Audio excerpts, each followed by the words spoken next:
Aragón Radio Podcast.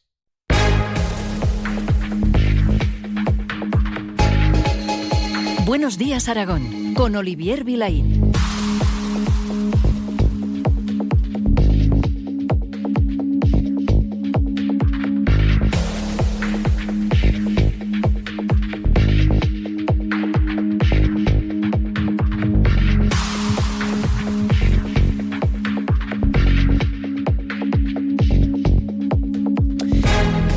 Aunque ya no se produjera ni siquiera un conato de incendio lo que llevamos de verano, estamos viviendo el más duro de la historia. Esto es una cuestión absolutamente evidente. El más duro de la historia en Aragón. Todavía estamos preocupados, evidentemente, por lo que sucede en el incendio de las Peñas de Rieglos. Hoy se lo vamos a contar a través de la información que nos llegue tras el CECOPI de las 8:30 de la mañana. Pero claro, este verano está siendo de récord y además en negativo, en número de incendios, en hectáreas afectadas, evacuaciones, en los medios de extinción también que se han puesto en marcha. No solamente aquí en Aragón, también podemos hablar de Madrid, también podemos hablar de Andalucía, en fin. La cuestión es que si algo tenemos claro, los afectados, que somos todos los aragoneses en general, las propias administraciones, es que no queremos que esto se repita. Pero claro, ¿esto cómo se hace? Por cierto, un apunte. Hoy es el Día Internacional de la Lucha contra los Incendios Forestales. Nos acompaña en estudios el decano del Colegio de Ingenieros de Montes, aquí en Aragón, es Ignacio Pérez Soba. Señor Soba, ¿qué tal? Muy buenos días, ¿cómo está? Pérez Soba, encantado. Pérez Soba, sí, encantado. Pérez Soba. Muchísimas gracias por acompañarnos. Pues nada, gracias a vosotros por dar voz al sector, porque este es un tema verdaderamente importante, crucial. ¿Era una cuestión de tiempo que tuviéramos un verano como el que estamos teniendo? Yo creo que sí, que lo que estamos viviendo es el resultado lógico de un abandono del monte de 40 años, si no más. Evidentemente, en la naturaleza las tendencias se manifiestan en plazos bastante más largos, en plazos de décadas. Y si dejamos de vivir, de trabajar en los montes y hacemos que los montes no estén relacionados con la sociedad humana que ha estado siglos relacionado con ellos, pues no debe extrañarnos que sufran perturbaciones cada vez mayores. Usted publicó el pasado mes de junio, muy recientemente, además, un artículo amplio técnico sobre el problema de los incendios forestales en España, ¿no? Y vayamos por partes, si me lo permite, porque dice usted que es un problema complejo, esto para empezar, que no hay una causa única si hablamos de incendios en su conjunto. Pero yo le pregunto, ¿cuáles son los factores predominantes? Por ir buscando el diagnóstico.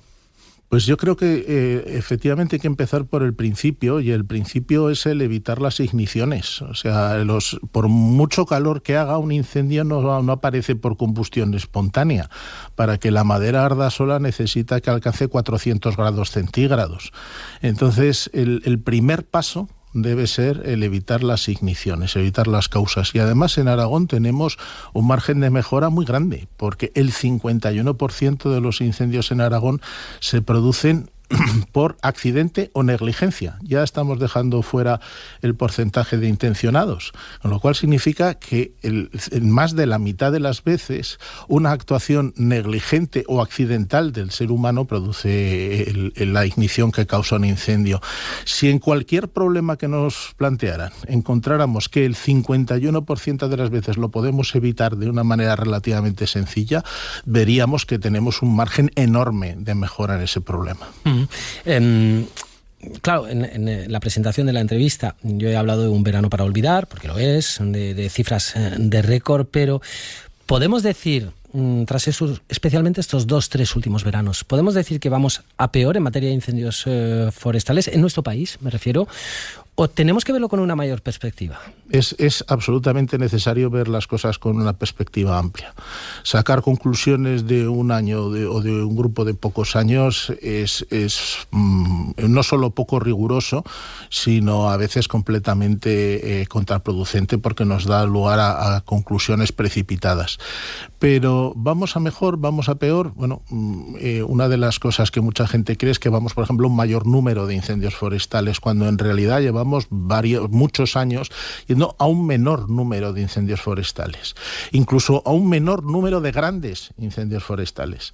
El problema está en que los grandes incendios forestales no solo cada vez son más grandes, sino que han pasado con una frecuencia inusual a ser enormes, a que tengamos en Aragón, pues eso, en este año 2 de los mayores incendios desde que tenemos registros en 1968. De nuestra historia no lo sabemos, sería interesante el poder estudiarlo.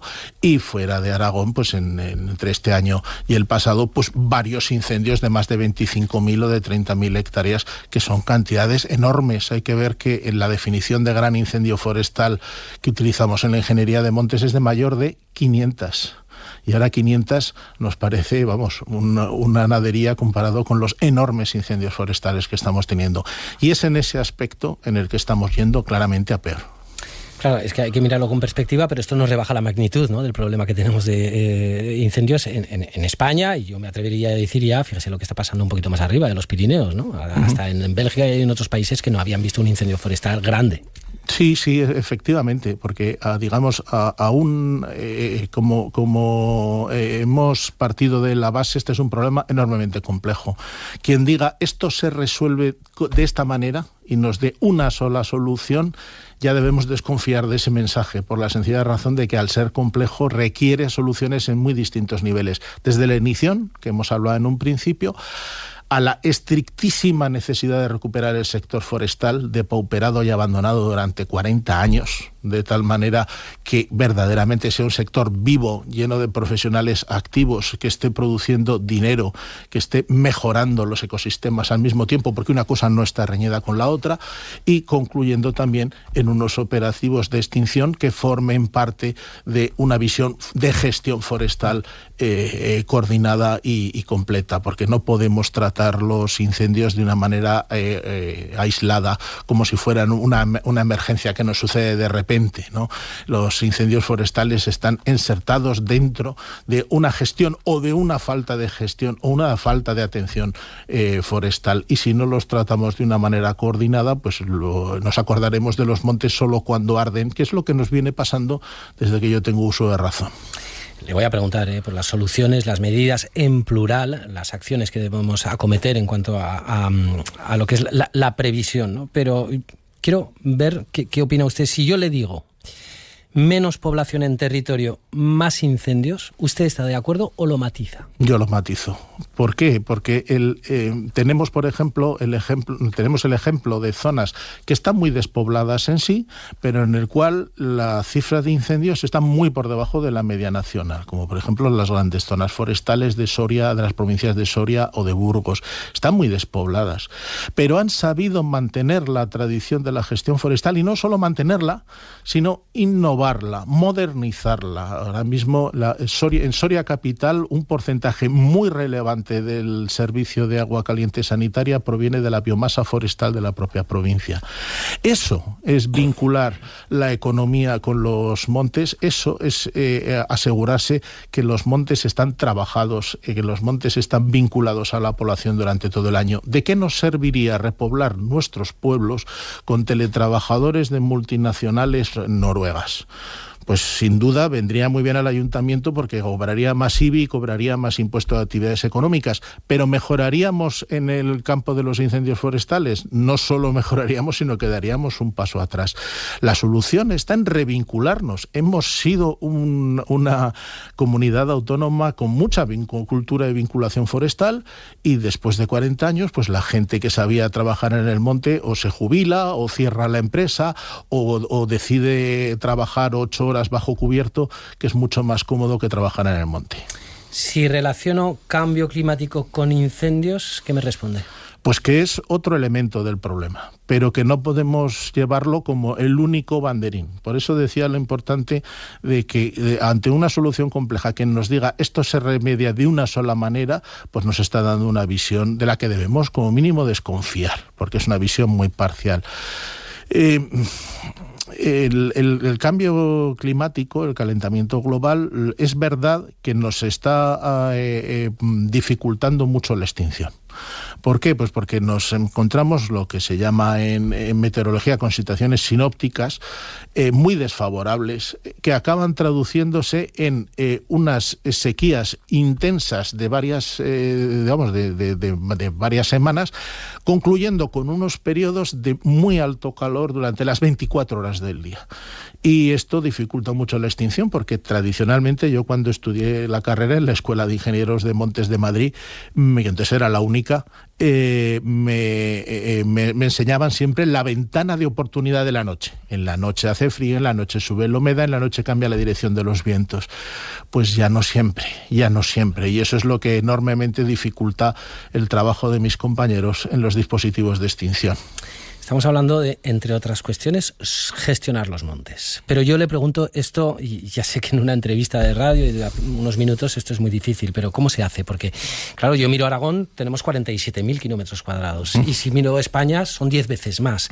Es mucha extensión. ¿Cómo se hace eso? Pues es que lo que tenemos que hacer es trabajar toda la sociedad en todos los niveles de la gestión.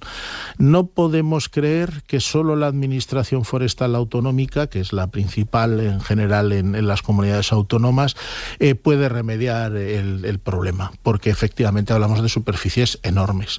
Y además unas superficies enormes de las cuales un porcentaje relativamente alto son o de propietario desconocido o de propietario totalmente desvinculado, o con una superficie tal que le hace completamente inviable su cuidado y su aprovechamiento, porque económicamente es ruinoso y además no tiene ninguna ayuda.